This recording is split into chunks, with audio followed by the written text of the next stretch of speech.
Hello there, and welcome to another episode of Love Coach in My Pocket podcast, where we talk about all things dating and relationships.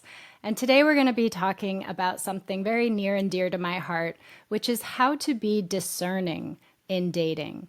And there is a big difference between being discerning and being judgmental. And unfortunately, most people have no idea what the difference is. So I am so excited for this episode today.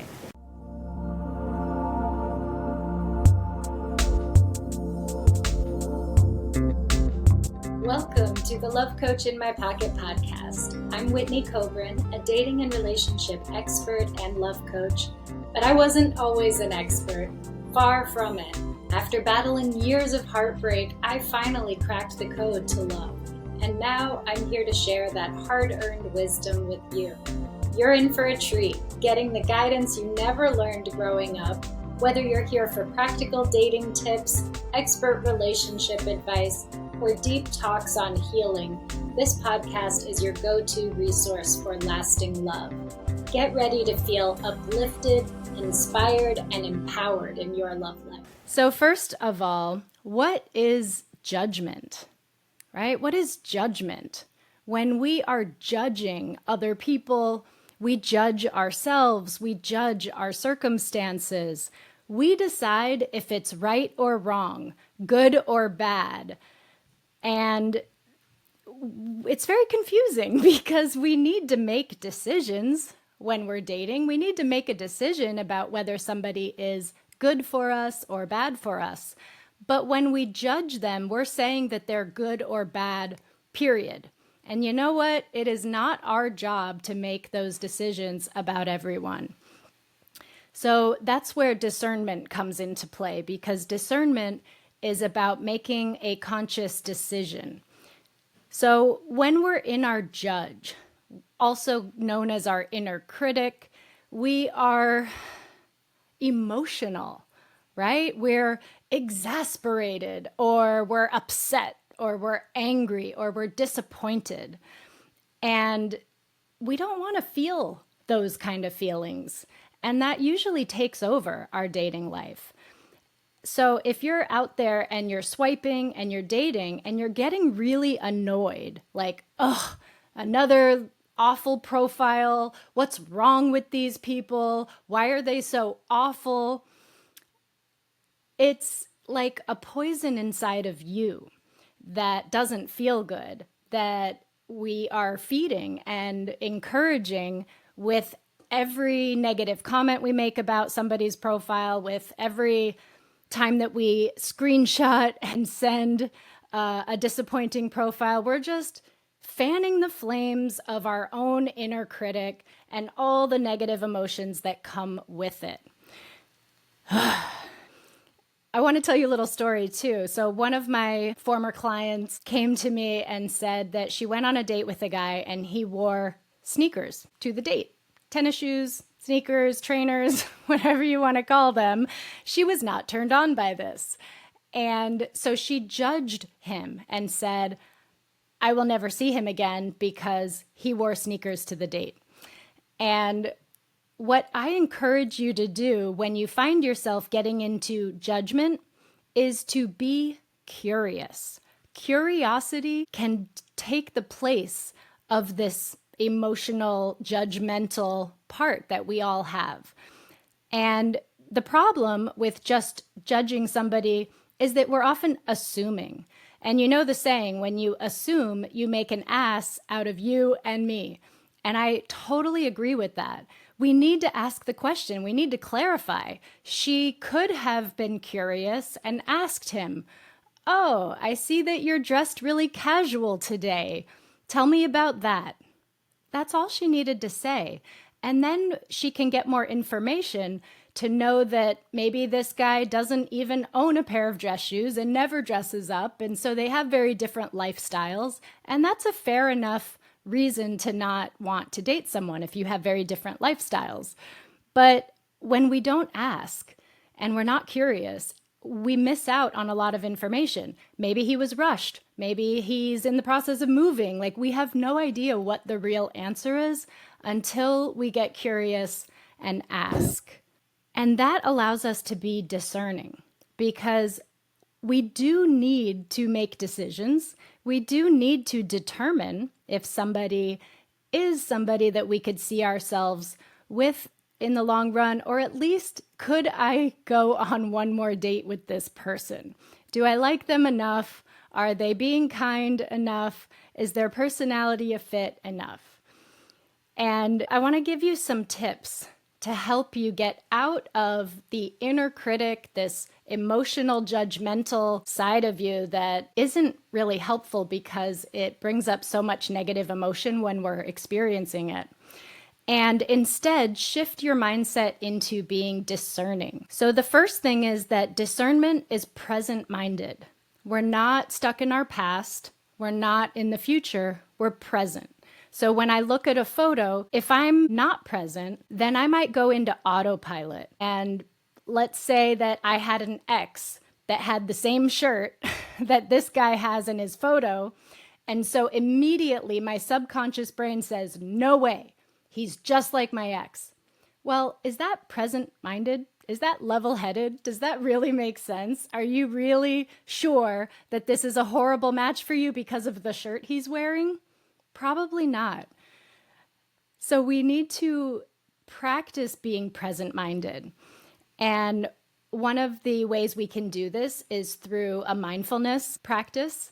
My favorite mindfulness practices are not just silent meditation, which is great and serves its purpose, but it's to tune into your senses.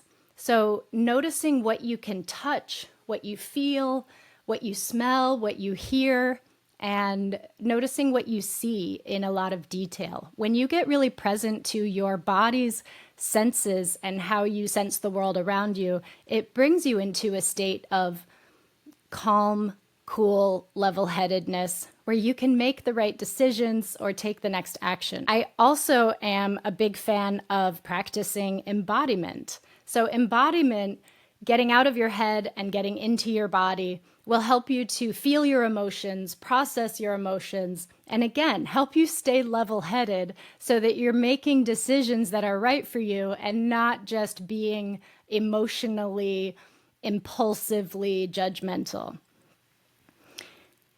Another tip for having good discernment is to be clear on the relationship that you're looking for. So I am going to do a whole episode about creating a love intention and dating with intention. I will do that one next for our next episode. But what most people do is create a list of things that they need in a partner. And sometimes this list can get pretty out of hand. And they have to be 6'2" and have this and this and this and this and this. And then you could meet a guy that has all the things on that list, and yet he doesn't treat you well, or he is not that into you, or he's not looking for the same kind of long-term relationship that you are. So it's really important that you get clear not only on the kind of person that you want to be with, but more so the type of relationship that you want. Get clear on how you want to feel in that relationship and what you want to do together and how you want to spend your time together, because that will be a better guide along the way to make decisions about who you want to meet or not, who you want to go on another date with or not. You want to see how well they align with the relationship that you want, because how you feel about a person can change over time, right? You could be really excited about someone and they seem amazing, and then as you get to know them, you find out that they don't have a great character, right? They're not very loyal. They're not very honest. Those are more important than just having a spark or a chemistry or being attracted. Because if they are attractive and then you find out their character's not good, you'll end up less attracted. Hopefully, right? Because that's not the kind of person that you want to be with long term. But attraction can also grow. So if you are on the fence about somebody, and this I think is especially true for women about men, because, men typically are more visual and they really are attracted to a woman's beauty and physical appearance. And for women, it's like, we just need a guy to be attractive enough. If he's a 3 on a scale of 1 to 10 to you, then that may never turn into somebody that you're attracted to. But if he's like a 7, and then you find out that he has excellent character, he's honest, he's loyal, he has the same intentions as you, he's consistent, he is caring, then your attraction can grow massively. So we want to give it time. Hollywood has really given us the impression that love at first sight exists, that we should just have this amazing feeling. And oftentimes those feelings are anxiety or something similar.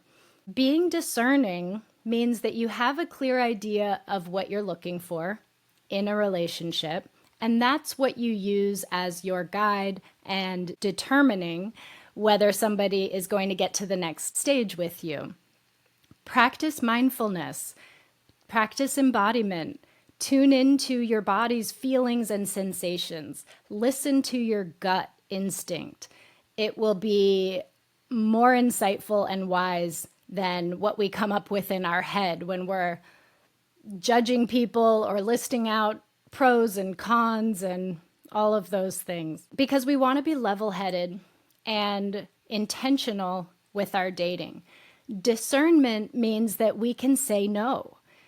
So this also relates to your ability to have boundaries. And boundaries are not just the deal breakers of what you won't put up with, but boundaries can include your preferences, your desires, what you would like to happen. It's also how we teach other people how to treat us. So a lot of times we will make judgments about whether somebody is walking on the right side of the street to protect us, or whether they walk us to our car, or open the restaurant door, or pull our chair out.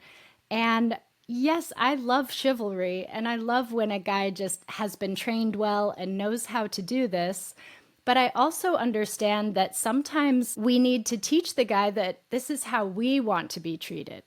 And so instead of just judging a guy and saying, well, he didn't open the door for me, so I don't think this is going to go anywhere, you can stop yourself in front of the door and say, oh, well, don't I feel silly standing here waiting for you to open my door?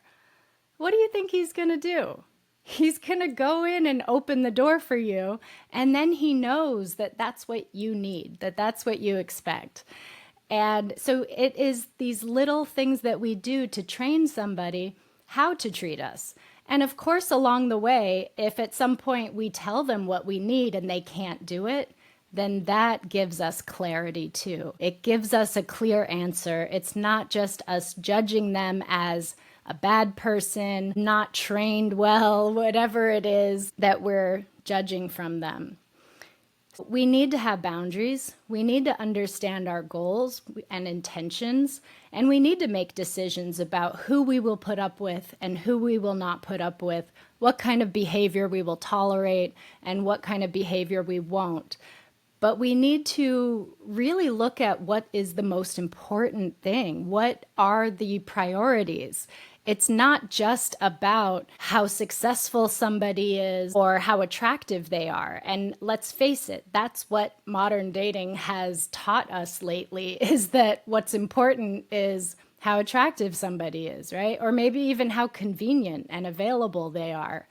And we need to come back to our senses and realize what really is important is someone's character, who they are inside, how they're going to show up for you during hard times, how they respond to your requests and boundaries, and really make conscious, intentional, discerning decisions, not just snap judgments about a hat that they're wearing or what footwear they're wearing or a word they chose. I often hear from women too that a guy might try to open up and be vulnerable.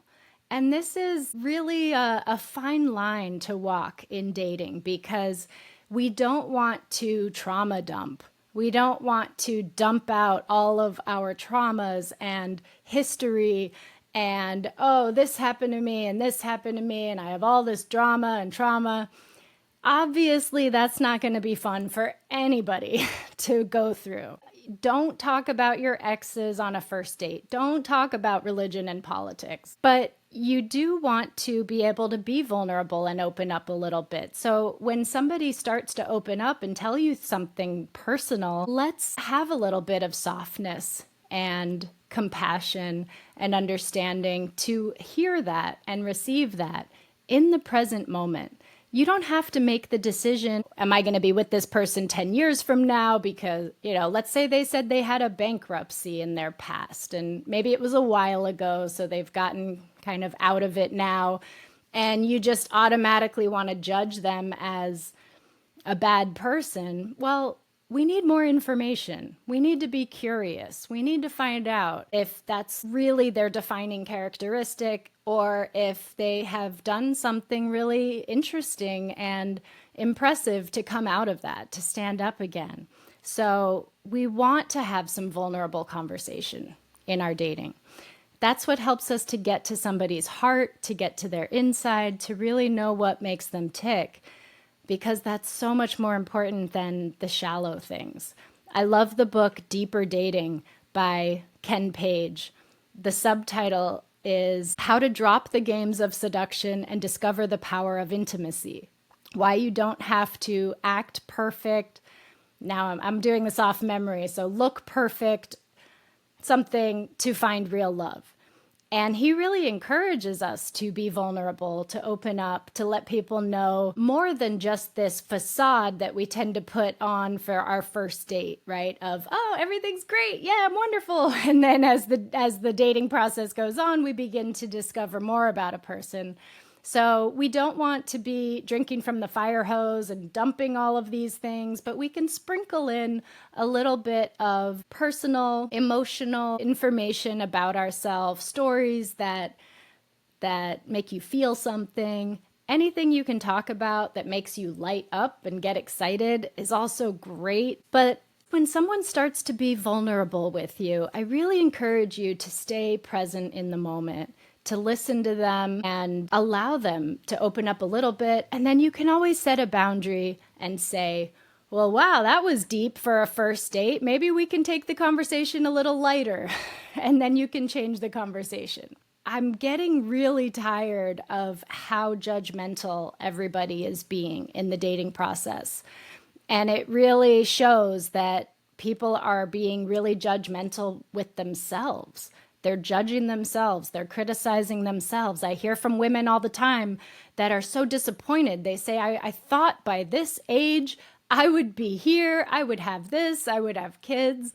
And then they're judging themselves based on their own expectations of themselves. We need to be flexible and adaptable because life is dynamic and sometimes it doesn't turn out the way that we think it should. So yes, be discerning.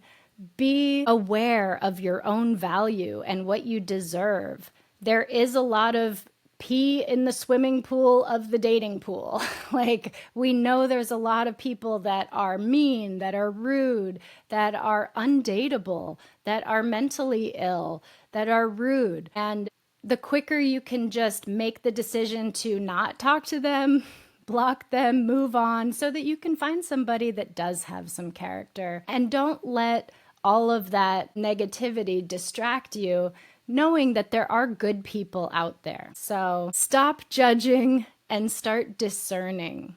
I hope this was helpful for you. Tune in next time when we talk about dating with intention. Thanks for tuning in to another episode of Love Coach in My Pocket, where we talk about love, dating, relationships, healing, and all sorts of topics related to these. Don't forget also to download the Love Coach in My Pocket app from the App Store for tons of free resources to support you on your journey.